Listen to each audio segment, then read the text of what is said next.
So okay students, today we will talk about garlic. हम इसको उर्दू में लहसुन बोलते हैं और इंग्लिश में garlic, and the scientific name is Allium sativum. As you all know that garlic also belongs to the same family as onion does. Alliaceae family से belong करती हैं दोनों फसलें, इसलिए इनके नाम भी ऑलमोस्ट मिलते जुलते हैं। गार्लिक का है एलियम सेटिवम, जबकि अनियन का हम पढ़ के आए हैं पीछे एलियम सीपा। ठीक है, ये आपके सामने गार्लिक की डिफरेंट पिक्स नजर आ रही हैं आपको। ये उसके ऊपर पत्ते शत्ते नजर आ रहे हैं, ये उसके वो आफ्टर हार्वेस्टिंग गार्लिक नजर आ रहा है, और ये उसकी क्लोव नजर आ रही है। यहाँ पे कुछ जनरल बातें गार्लिक के बारे में जब मैं पढ़ा चुका हूँ। Botanical name Allium sativum, family Amaryllidaceae. इसको एमरिलिडेसी को एलिएसी भी बोलते हैं, लेकिन वैसे एमरिलिडेसी फैमिली है। Chromosome number 2n equal to 32, 32 chromosomes होते हैं। 16 के दो सेट्स मौजूद होंगे। तो ये उसकी जनरल क्लासिफिकेशन के बारे में कुछ बातें। आप साथ साथ स्क्रीनशॉट लेते जाया करें जो बच्चे सुन रहे हैं। अच्छा, ओरिजिन की सबसे पहले बात करेंगे। Cultivated for thousands of years, ये कहता हजारों साल से गार्लिक जो है ये उगाया लगता आ रहा है। इंसानी जिंदगी के साथ इसका इर्तिका होता गया है। Studies of many botanist show that garlic as a crop has been known to populations of Mediterranean area since ancient times. तो कहता है जमाना कदीम से ये जो है ना मेडिटेरेनियन एरियाज में, ये एंशिएंट टाइम्स में ये गार्लिक जो है ये उगाया जाता था। कैसे पता चला है? इसकी तस्वीर मिली है गारों के अंदर बनी हुई, और बुक्स में इसका जिक्र मिला है। These regions, however, are not its homeland. लेकिन वो कहता है ये इसका सेंटर ऑफ ओरिजिन नहीं है, इसका एक्चुअल होमलैंड ये नहीं है, इसका सेंटर ऑफ ओरिजिन कुछ और था। Wavilo 1926 proved that Central Asia, in particular the high mountains of Plateau of Pamir and Taishan, are original home of garlic. ये चाइना के पास थोड़ा सा इलाका है ताइशैन, और ये तो ये सेंट्रल एशिया का जो एरिया है, यहाँ पर ये कहता है गार्लिक का एक्चुअली सेंटर ऑफ ओरिजिन है, यहाँ से गार्लिक निकला है। ठीक है, उसके बाद the studies showed that the garlic culture appeared considerably later in Europe and the rest of the Asia, और यहीं से वो कहता है सेंट्रल एशिया से ये बाकी सारे एशिया में फैला है, और यहीं से ये एशिया से निकल के फिर ये यूरोप में गया और पूरी दुनिया में ये फैला है। It was used in England as early as half of the 10th century. कहता है इसका जिक्र जो है वो 10वीं सदी के अंदर मिलता है, 1050 से इसका जिक्र मिलता है आपको लिटरेचर के अंदर। गार्लिक वहां पर भी आपको उसका जिक्र मिलेगा इंग्लैंड की बुक्स के अंदर। तो ये जनरल बातें कुछ इसके रीजन के बारे में। ये टॉप 10 प्रोड्यूसिंग कंट्रीज के ऊपर हम पहले बड़ी डिटेल में एक बात कर चुके हैं कि टॉप 10 प्रोड्यूसिंग कंट्रीज, बल्कि मैंने कहा था एक असाइनमेंट दे दें उसको, साद को कहा था मैंने, सईद को मेरे ख्याल में। एफएओ की वेबसाइट से आप सब बच्चों ने एक एक क्रॉप की ये टॉप 10 प्रोड्यूसिंग कंट्रीज ढूंढने हैं, वो असाइनमेंट के जरिए करेंगे। ये पुराना डाटा है, इसको हम नहीं लेकर चलेंगे। एरिया एंड प्रोडक्शन भी हम वही वाली लेंगे जो भी रिसेंट चल रही है, 2010 का डाटा नहीं लेंगे। न्यूट्रिशनल वैल्यू में एज सच कोई इतनी खास चीज नहीं है, लेकिन अगर देखें तो मेजर वाटर कितने परसेंट है? 63% है। प्रोटीन 6 ग्राम है, और इसमें जो कह लीजिए कि एस्कॉर्बिक एसिड की मिकदार है विटामिन सी की, दैट इज फेयरली हाई। आप देख सकते हैं विटामिन सी काफी ज्यादा है इसके अंदर, 10 मिलीग्राम, बाकी विटामिन के मुकाबले में कहीं ज्यादा है। ठीक है, कैल्शियम इसमें काफी ज्यादा है, 30 मिलीग्राम जिसमें कैल्शियम है। ये इसलिए मैं आपको दिखा रहा हूँ कि ये चंद एक चीजें जो मैंने यहाँ पे हाईलाइट की हैं, ये इसकी न्यूट्रिशन में ज्यादा है। मतलब अगर बात करें कि गार्लिक रिच सोर्स किस चीज का, तो आप कह सकते हैं कार्बोहाइड्रेट, कैल्शियम और एस्कॉर्बिक एसिड, ये 3 केमिकल्स ज्यादा मिकदार में पाए जाते हैं गार्लिक। ओके, उसके बाद आगे चलते हैं। प्लांट डिस्क्रिप्शन, और ये जिस तरह हम हर क्लास में पढ़ते हैं, garlic is a Frost Hardy, ये कोरा बर्दाश्त करता है। बल्बस, बल्ब वाली क्रॉप है। पेरिनियल मतलब कि ये अगर इसको मौसम कुछ सही मिले, साजगार मिले, तो ये मल्टीपल ईयर्स तक सरवाइव कर सकती है। इरेक्ट हर्ब, इरेक्ट मीन्स कि ये ऐसी हर्ब है जो खुद अपने पाँव पर खड़ी हो सकती है, इसको किसी सहारे की जरूरत नहीं है, इसके पत्ते खुद ब खुद इरेक्टेड होते हैं और ये ऊपर को ऐसे खड़े रहते हैं। 30 to 100 सेंटीमीटर इन हाइट, इसकी हाइट जो है 30 से 100 सेंटीमीटर होती है, और नैरो फ्लैट लीव्स होते हैं। यही डिफरेंस है गार्लिक में और अनियन में। अनियन के जो पत्ते हैं वो ट्यूबुलर होते हैं, गोल होते हैं, अंदर से खोखले होते हैं, जबकि गार्लिक के जो है ये ऐसे नैरो, छोटी छोटी बारीक बारीक चपटी चपटी ऐसे ट्यूब्स होती हैं, और वो ऐसे उसके दरमियान हवा नहीं होती, एम्प्टी स्पेसेस नहीं होती। फ्लैट का वर्ड इसलिए उसने यहाँ पे इस्तेमाल किया। And bear small white flowers and bulbils, और इसके ऊपर कहता है छोटे छोटे जो है सफेद फूल लगते हैं, और उसके ऊपर छोटे छोटे बल्ब भी लगते हैं, छोटे छोटे वो डोडियां जिनको बोलते हैं। अच्छा है। It is herbaceous annual for bulb.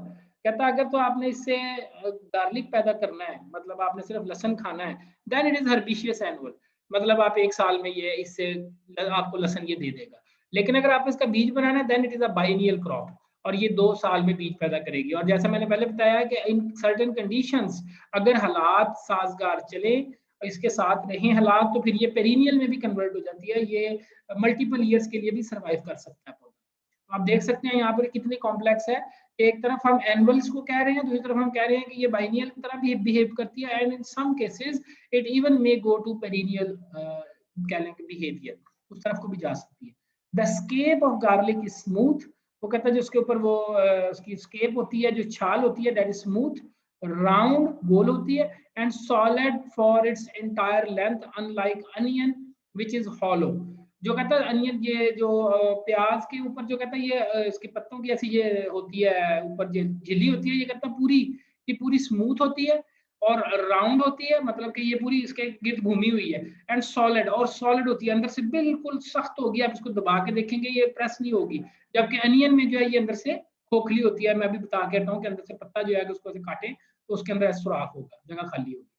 Many cloves of the garlic do not produce flower starch. कहता है बहुत सारी ऐसी क्लोव्स हैं, क्लोव समझते हैं, एक पोथी के अंदर ये जो इसकी गार्लिक की ऐसे वो नीचे लगती है, every segment is called a clove, ये एक क्लोव है, ठीक है, इसके ऊपर ऐसे गार्लिक के पत्ते निकलेंगे।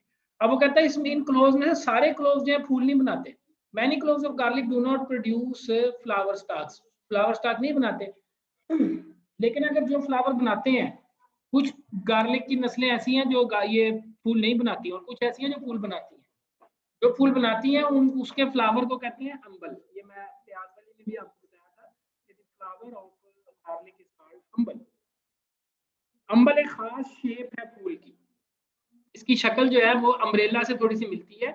अम्ब्रेला जिस तरह आप देखते हैं ना, उल्टी अम्ब्रेला, जैसे छतरी को उल्टा कर लें आप, इस तरह, दिस इज कॉल्ड अम्बल शेप, इसको अम्बल शेप बोलते हैं ये वाली, ठीक है, उल्टी छतरी, मतलब इसको उल्टा करके देखेंगे तो ये एक अम्ब्रेला की शक्ल दे रही है, इसके नीचे यहाँ पर ये ऐसे स्टॉक लगी होती है, तो ये बेसिकली छतरी उल्टी हुई हुई है, तो इसको अम्बल कहते हैं। ग्लोबूज, ग्लोबूज मतलब गोलमटोल सी, नियरली ऑलवेज विद बल्बिस, बल्बिल्स, और इसके अंदर क्या छोटे छोटे बल्बिल्स होंगे, छोटे छोटे इसके अंदर ऐसे स्वोलन स्ट्रक्चर्स होंगे, मैनी फ्लावर्ड, बहुत सारे फ्लावर्स होंगे।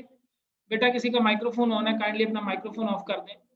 अच्छा, मैनी फ्लावर्ड, बहुत सारे फ्लावर होंगे, long peduncle. Now what is peduncle, ये भी एक बात पेपर में सवाल आ जाता है। Flowering stock is called peduncle, ठीक है, जो फूल की स्टॉक होती है उसको पेडंकल बोला जाता है। This is a flowering stock, STOCK, stock, flowering stock. The inflorescence may be partially or not all exerted. Inflorescence जो है ये पूरी की बाद आधी और बाद पूरी की पूरी exerted मेगा फटी हुई, ठीक है। Its bulbils forming a swelling somewhat within the false stigma up to centimeter above the bulb. जो बीच में गोल मोल से वो बीट लाइक स्ट्रक्चर है, bulbil forming a swelling somewhat। Sir आपकी आवाज नहीं आ रही सही तरह। मेरा ख्याल में तो शायद सिग्नल का प्रॉब्लम है।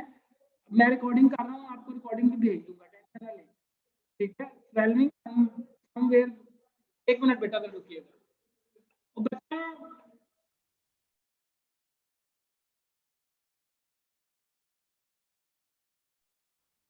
Okay, bulbil forming a swelling somewhere within the false stigma a few centimeter above the वो कहते हैं इसके अंदर क्या होता है, बाद में ऐसे बल्ब निकलता है, इसके अंदर एक स्टिग्मा जो होता है थोड़ा ऊपर बढ़ जाता है, और इसके ऊपर फिर एक फॉलोइंग स्ट्रक्चर बन जाता है, false stigma few centimeter above the bulb, bulb के ऊपर थोड़ा सा फॉलोइंग स्ट्रक्चर बन जाएगा, ये उसकी बात कर रहे हैं, ये बल्बिल ऊपर फॉर्म होगा। अब bulb consist of 6 to 35 smaller bulblets, इस बल्ब के अंदर क्या छोटे-छोटे बल्बलेट्स होंगे। सॉरी, ये बल्ब जो नीचे की बात कर रहे हैं, ये अब नीचे वाली बात कर रहे हैं, यहाँ पर जो जमीन के अंदर है, ठीक है, उसके अंदर क्या है, जमीन के अंदर जो गार्लिक है ये उसकी बात कर रहा है कि अब बल्ब जो कि इसका मेन बल्ब होता है, इसके अंदर बहुत सारे बल्बलेट्स होते हैं। उन बल्बलेट्स को हम क्या कहते हैं, वो मैं पहले बता चुका हूँ, क्लोव्स बोलते हैं। आप इसको घर में भी इस्तेमाल करते हैं, मेरे ख्याल में इसमें कोई इतना इशू नहीं है। It's surrounded by a thin white और पेपरी शीथ, इसके ऊपर एक बारीक सी एक पेपर की टाइप लेयर होगी। तो ये इसकी स्क्रीनशॉट ले लें काइंडली यहाँ पर। Okay, then we have these are the pictures of those जो मैं अभी आपको दिखा रहा था। अब ये इसमें देखें जो मैं अभी बातें सारी कर रहा था, ये अब यहाँ पे पढ़ी नहीं जा रही लेकिन मैं थोड़ी सी आपको बता देता हूँ। ये बल्ब है, ये उसने बल्ब दिखाया है, ये उसकी शीट है, जो वो कह रहा था ना शीट का वर्ड उधर इस्तेमाल कर रहा था, दिस इज शीट। कि वो जो मैं कह रहा था कि प्याज की, ये कहता जी स्मूथ है और ये राउंड है शक्ल में, गोल मटोल है, ठीक है। गार्लिक प्लांट ये लगाइए, उसके पत्ते हैं, ये लीफ लिखा हुआ है यहाँ पर, LEAF लीफ लिखा है ये, ठीक है। और ये उसका नीचे जो उसके बल्ब बनता है, गार्लिक बल्ब, ये वो दिखाया है। और इसके अंदर ये दिखा रहा है कि वो छोटी छोटी क्लोव्स बन रही है, ये क्लोव्स है, उसके अंदर ये डिफरेंट स्पॉट्स हैं, ये भी हम इसकी बात बाद में करते हैं। ये उसका ऊपर जो फूल निकलता है गार्लिक के अंदर से, दिस इज पेडंकल, ये पेडंकल लिखा हुआ है यहाँ पर। तो मैं अभी पीछे भी दिखा के आया हूँ एक फ्लावरिंग स्टॉक। और ये देखें, ये वो बल्बिल्स जो मैं आपको दिखा रहा था, वो स्वोलन स्ट्रक्चर बल्बिल्स, ठीक है, वो इसके अंदर ऐसे गोल मटोल से, इसके अंदर ऐसे ये छोटे छोटे, और फूल के अंदर ही और इस तरह की छोटी छोटी डोडियां हैं। और वो जो पार्शली एक्सर्टेड लिखा था या कंप्लीटली, वो ये था कि वो फटी होती है, या तो आधी फटी होगी या पूरी की पूरी ये लेयर इसके ऊपर से उतर जाएगी। और ये इसके अंदर से देखिए ये फूल निकल रहे हैं, ये फ्लावर्स है छोटे छोटे ये सारे, ठीक है। तो ये सारी बातें इसके अंदर मेरे ख्याल में सारे पार्ट्स हमने क्लियर कर लिए। उसके बाद यहीं पर इसके आगे चलते हैं। ये उसने एक क्लियर पिक्चर दिखाई है, here you can see the bulb of the garlic. अच्छा, गार्लिक भी एक बल्ब है, ठीक है। प्याज और गार्लिक, अनियन और गार्लिक, ये दोनों बल्ब क्रॉप्स हैं। और बल्ब की डेफिनेशन अगर आपसे पूछे ना कोई कि बल्ब क्या चीज है, पेपर में अगर पूछा जाए बल्ब क्या चीज है, तो बल्ब एक मॉडिफाइड लीफ है, मॉडिफाइड लीफ बेसिस है, ये उसकी एग्जैक्ट डेफिनेशन है बल्ब की जो मैं आपको लिखवा रहा हूँ। इसको आप लिख लें, these are modified leaf bases, ठीक है। तो ये हर पत्ता जो है नीचे आके ये एक बेस उसकी मोटी हो गई है, और ये बेस ने ये इस तरह एक स्ट्रक्चर ले लिया। और ये नीचे उसकी जो आपको डिस्क नजर आ रही है यहाँ पर, दिस वन हेयर, ये छोटी सी एक डिस्क नजर आ रही है, this is the actual stem of garlic, ये उसका तना है। और ये नीचे उसकी सारी रूट्स नजर आ रही है। तो एक्चुअली जिसे आप तना समझ रहे होते हैं ना गार्लिक में, वो उसका तना नहीं है, वो उसके पत्ते हैं सारे जो कि इकट्ठे हुए हुए हैं, और उसका एक्चुअल तना नीचे यहाँ पर है, ये स्टेम है उसका। तो ये एक बच्चे जरा कंफ्यूज हो जाते हैं बाद दफा, तो इसको जरा क्लियर कर ले चीजों को, स्क्रीनशॉट ले लें इसकी भी। Okay, then we will move to our next. Here you can see different parts of the flower. ये देखें उसका जो जो वो एक बल्ब हमने देखा था ना प्रेजेंट, उसके अंदर जो छोटे छोटे ऐसे बंचेस में बंद होते हैं बल्बिल्स, वो बल्बिल्स एक्चुअली क्या है, ये मल्टीपल फ्लावर्स उसके अंदर बंद होते हैं। और पहले ये वाली शीट ऊपर से फटती है, ये साइड पे अलग होगी, उसके बाद ये अलग अलग खिलेंगे सारे के सारे बल्बिल्स, इनमें हर एक में फिर फर्दर काफी सारे फूल निकलेंगे। And this is an example of that. ये देखें इधर गार्लिक प्लांट, ये इसकी शीट देखें इधर, ये गोल है, ये आपको नजर आ रही है, राउंड है, सारी इसके गिर्द घूमी हुई है। लेकिन जो इसके पत्ते हैं वो आप देखते हैं वो फ्लैट है, वो गोल नहीं है, दीज आर फ्लैट, जो पीछे भी बढ़ के आई ये फ्लैट है। फिर इस तरह ये इसकी रूट्स है, ये देखें इसके गार्लिक के पीछे, ये उसकी क्लोव्स दिखाई हुई है, ये उसके बल्ब दिखाया है, इसमें मेरे ख्याल में बात नहीं है जो दिखाने वाली है। इसकी स्क्रीनशॉट लेना चाहते हैं ले लें।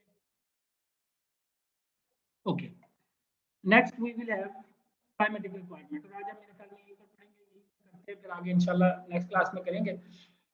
Garlic is a cool season crop, कहता है ठंडे मौसम की फसल है। It grows under wide range of climatic conditions, बहुत सारी कंडीशंस के अंदर उग सकती है।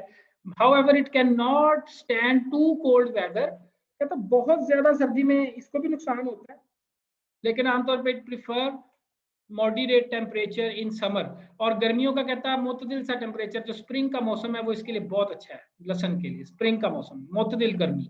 Extremely hot and long dry period are very favourable for the formation of bulbs. जो नीचे कहता है वो लहसन बनते हैं ना, उन लहसन के बनने के लिए हॉट और ड्राई वेदर होना जरूरी है। मतलब आप ये देखें, अब ये बात किधर को जा रही है कि जब आपने ये लहसन लगाए थे ना, तो सर्दियों का मौसम था, ठंडक थी, और शुरू में उसने बात की है, ये शुरू में उसने कहा ये ठंडी फसल है, इसको ठंडा टेम्परेचर चाहिए, ये बहुत खुश रहती है ठंडे टेम्परेचर में, वगैरह वगैरह। लेकिन जब सर्दी खत्म होती है और गर्मी शुरू होती है, तो स्प्रिंग मंथ आता है, वो कहता है कि उसमें वो इसके लिए बहुत अच्छा मौसम है। और उसके बाद फिर वो कहता है कि जब बहुत ज्यादा गर्मी आ जाती है, तो फिर नीचे जो है ना असल में लहसन जो है वो पकना शुरू हो जाते हैं, सही बनना शुरू हो जाते हैं। लहसन जो सही अच्छे क्वालिटी के बनते हैं वो ड्राई और गर्म वाले मौसम में पैदा होते हैं। इट इज फ्रॉस्ट हार्डी, वो कहता है ये कोरे को वैसे बर्दाश्त कर लेती है। Plant requiring cool and moist period during the growth. अब ये बच्चे बाद में कंफ्यूज हो जाते हैं, सर ये दोनों बातें लिखी हुई हैं, ऊपर कह रहा है ड्राई है, नीचे कह रहा है कूल है। तो मैं यहाँ पे ये क्लियर कर दूं कि ये वाली जो बात है ये वेजिटेटिव ग्रोथ के लिए है। This is for its vegetative growth, के पत्ते शत्ते निकालने के लिए। कि वो जब शुरू में जब पौधा जमीन से निकलेगा, उसके जो पत्ते बनेंगे, उन पत्तों के निकलने के लिए उसे ठंडा और मॉइस्ट, मतलब थोड़ा बहुत नमी वाला मौसम अच्छा होता है, उसमें ये पत्ते बहुत अच्छे निकलते हैं। Relatively dry period during maturity of bulb. और ये देखें उसने फिर आगे ये भी बात कर दी कि जब नीचे लहसन पकने लगेगा तो उसके लिए उसे खुश्क पीरियड चाहिए, उसके लिए नरम नमी वाला पीरियड नहीं चाहिए। मतलब अगर स्प्रिंग सीजन में बारिश हो जाती है और आपने लहसन लगाया है तो लहसन की क्वालिटी जो है वो खराब हो जाएगी। Shortage promotes secondary growth and suppress bulbing। ये छोटे दिन है ना, जैसे आपको वाले बताया, यहाँ पर एक और चीज समझा देता हूँ, जरा गौर से सुनिएगा। विंटर पहले आता है ना, विंटर में ये लगता है, फसल विंटर में लगती है। विंटर में आपको पता है कि दिन छोटे होते हैं, दीज आर शॉर्ट डेज। और ये शॉर्ट डेज जो होते हैं, ये शॉर्ट डेज अच्छे हैं for the production of leaves, पत्तों की ग्रोथ के लिए। और जब गर्मी आने लगती है, गर्मी आती है तो फिर डेज लंबे हो जाते हैं, लॉन्ग हो जाते हैं। उस केस में लॉन्ग डेज के अंदर जो है ना वो बल्ब बनता है। वो कहता है अगर दिन छोटे हो जाएं तो क्या होगा, नीचे बल्ब नहीं बनेगा, सिर्फ पत्ते पत्ते निकलने शुरू हो जाएंगे। ये उसने यहाँ पे ये बात की है, it will suppress secondary growth. Secondary growth कौन सी थी कि नीचे बल्ब बनेगा, सेकेंडरी ग्रोथ नहीं होती और बल्बिंग रुक जाती है, नीचे गार्लिक नहीं बनेगा। ऊपर देखेंगे बहुत अच्छे पत्ते निकले होंगे, आप कहेंगे वाह जी वाह मेरी फसल बहुत अच्छी है, मेरे लहसन के पौधे देखें कितने लहलहा रहे हैं। लेकिन जब आप जमीन खोदेंगे नीचे कुछ भी नहीं होगा, because the plant is focusing only on leaf production. ठीक है। Temperature of long day 16 hour light markedly accelerated bulbing senses. कहता है अगर सॉरी टेम्परेचर कहती है ट्रीटमेंट, लॉन्ग डे जो है ना, कहता है उसकी अगर ज्यादा 16 घंटों से ज्यादा दिन हुआ, ठीक है, तो उससे क्या होता है, बल्बिंग बहुत ज्यादा होती है। दिन लंबे होंगे तो बहुत जल्दी बल्बिंग होगी, बल्ब बहुत जल्दी पकेंगे। और अगर आप टाइम पर नहीं निकालेंगे तो सेनिसेंस भी शुरू हो जाएगी। सेनिसेंस इज, यहाँ पर एक डेफिनेशन और लिख लें, सेनिसेंस क्या चीज है, a process of ageing that leads to death of the plant. ठीक है, ये एक ऐसा प्रोसेस है, ये बुढ़ापे का एक ऐसा प्रोसेस है जो कि डेथ की तरफ लेकर जाता है, दैट लीड्स टूवर्ड डेथ। बस ये इतना लिख लें, टू ऑफ प्लांट ना लिखें। अब बल्ब पहले पकेंगे, पकने के बाद अगर आप इसको नहीं निकालेंगे तो इतना ज्यादा पक जाएंगे कि वहीं पे गलना शलना भी शुरू हो जाएंगे। तो in case of dry and कह लें कि लॉन्गर डेज आपको जल्दी लसन निकालने पड़ते हैं। अच्छा, bulbing take place during longer days at high temperature. ये वही वाली बात फिर रिपीट कर दी उसने कि दिन लंबे हों और गर्म भी हों दिन, तो ये तो लसन के लिए बहुत अच्छे हैं, इसमें फौरन से लसन बन जाएगा। एवरेज टेम्परेचर, अब ये टेम्परेचर की बात आ गई, इसको जरा ध्यान से पढ़ लेना है, ये ऑब्जेक्टिव में पूछा जा सकता है। एवरेज टेम्परेचर 25 से 30 कहता है बल्ब इनिशिएशन के लिए जरूरी है, यानी लसन को शुरू होने के लिए, नीचे लसन पैदा होने के लिए 25 से 30 चाहिए। लेकिन adequate vegetative growth takes place during November to January. लेकिन कहता है जो पत्ते शत्ते ऊपर निकलने हैं ना, उसके वेजिटेटिव ग्रोथ होनी, वो एक्चुअली सर्दी के महीनों में होती है, नवंबर टू जनवरी। जबकि टेम्परेचर जो है वो 10 से 15 डिग्री सेल्सियस होता है। मतलब कि पत्तों की ग्रोथ के लिए आइडियल टेम्परेचर 10 से 15 है, बल्ब की इनिशिएशन के लिए 25 से 30 है। और कहता है कि maturity of bulb take place in dry period. Maturity of bulb के लिए ड्राई पीरियड चाहिए, ड्राई पीरियड कितना चाहिए और लॉन्गर डेज चाहिए। और temperature should be above 20 minimum, मतलब दिन का टेम्परेचर 20 से ऊपर हो और दिन लंबे हों तो फिर प्याज अच्छा बनेगा। मतलब कह सकते हैं कि ये वाला जो टेम्परेचर है जो नीचे लिखा है, मैं इसको हाईलाइट कर दूं यहाँ पर, ये वाला जो यहाँ पे टेम्परेचर आपको नजर आ रहा है 10 से 15 वाला, this is for its leaf growth. And जो ऊपर आपको ये 25 से 30 नजर आ रहा है, this is for its bulb growth, garlic बनने के लिए जो टेम्परेचर ये वो है। तो ये इसकी तस्वीर बनाना चाहते हैं, बना लें आप सब बच्चे। मैं रेज करने लगा हूं। अच्छा, यहां तक अगर कोई सवाल है किसी किस्म का आप पूछना चाहते हैं पूछ लें। Any question from class? कोई सवाल नहीं। अच्छा, मैं एक स्लाइड और पढ़ाऊंगा क्योंकि 12 स्लाइड्स मैं चाह रहा हूँ कर लूँ इसकी। तो एक सॉइल कंडीशन की हम स्लाइड्स आप पढ़ लेते हैं, फिर हम इसको खत्म करते हैं। सॉइल कंडीशंस कौन सी चाहिए इसके लिए? A bulb crop give better yield in soil which are rich in nutrients। कहता है आमतौर पे ये बल्ब जितने भी है ना, सारे बल्ब क्रॉप्स जो हैं ये अच्छी जरखेज जमीन में बहुत अच्छी यील्ड देते हैं। फ्राइबल मतलब कि ऐसी जमीन जो भुरभुरी हो, फ्राइबल मीन्स भुरभुरी, ठीक है ना, भुरभुरी, ये कर लें भुरभुरी। And rich in organic matter, और उसमें ऑर्गेनिक मैटर भी हो। It can be grown on variety of soil but thrive best on fertile Lumi soil. कहता है वैसे तो जिस मर्जी जमीन पे लगा दें हो तो जाएगा, लेकिन सबसे अच्छा इसका जो ये सर्वाइव करता है वो किस पे करता है, फर्टाइल जरखेज लूमी सॉइल के ऊपर। बल्कि मैं तो यहाँ पे आपको लिखवाऊंगा एक word, Sandy loam soil is much better for it. तो आप ये यहाँ पर लिख लें, Sandy loam soil is best for garlic production. Heavy clay soils, ये देखें अब ये उसने उसके नुकसान बताया है। अगर कहता है चिकनी मिट्टी में लगाएंगे, भारी जमीन में लगाएंगे, क्लेई सॉइल में लगाएंगे, it will result in miss happen bulbs. तो वो जो नीचे क्लोव बनेगी उसका उसकी शक्ल बिगड़ जाएगी। क्यों बिगड़ जाएगी? क्योंकि जो सख्त हैवी सॉइल्स हैं ये इतनी जल्दी जगह नहीं देती, सख्त हो जाती हैं, तो इसमें बल्ब को उगने के लिए जमीन के अंदर जगह नहीं मिलती और फिर ये माल फाउंड हो जाता है। आप देखते हैं बल्ब निकालते हैं अंदर से उसकी शक्ल ही बिगड़ी होती है। बिकॉज क्या होता है कि अंदर जो क्लॉग्स मौजूद है वो बल्ब को स्पेस ही नहीं दे रहे आगे बढ़ने के लिए, तो वो जोर लगाता है और जिस जगह पे थोड़ी बहुत जमीन नरम हो उस तरफ को उसकी ग्रोथ हो जाती है, बाकी सारी वो हिस्सा जो है वो खराब हो जाता है। अच्छा, on the other hand Sandy soil में बहुत खूबसूरत साइज बनता है और बड़ा साइज बनता है। सैंडी सॉइल का सिर्फ ये इशू है कि उसमें पानी नहीं खड़ा होता, न्यूट्रिएंट्स नहीं रहते, इसलिए हमने यहाँ पे लिखवाया है कि sandy loam soil is better. Okay, उसके बाद आखिरी है जी, heavy soils are not good. अच्छा, एंड मेक हार्वेस्टिंग डिफिकल्ट। कहता है इसमें हैवी सॉइल्स में तो हार्वेस्टिंग भी बहुत मुश्किल है, जमीन से निकालना भी एक अजाब से कम नहीं है, जमीन को खोदना उसमें से निकालना, क्योंकि क्लेई सॉइल सख्त होती हैं इनमें, ये इसको पकड़ लेती हैं। अच्छा, heavy soils are also not good for clove development. कहता है हैवी सॉइल्स क्लोव डेवलपमेंट के लिए तो अच्छी नहीं है, but it can tolerate salinity between 5.6 to 7.8 डेसिसाइमन्स पर इसी डिपेंडिंग ऑन कल्टीवर। लेकिन कहते हैं जो गार्लिक है ना ये थोड़ा बहुत सेलाइन रेजिस्टेंट है। यहाँ पर एक बात, ये एक एक्स्ट्रा बात आपको पता चली है, तो ये सेलाइन सॉइल्स में भी कास्ट किया जा सकता है।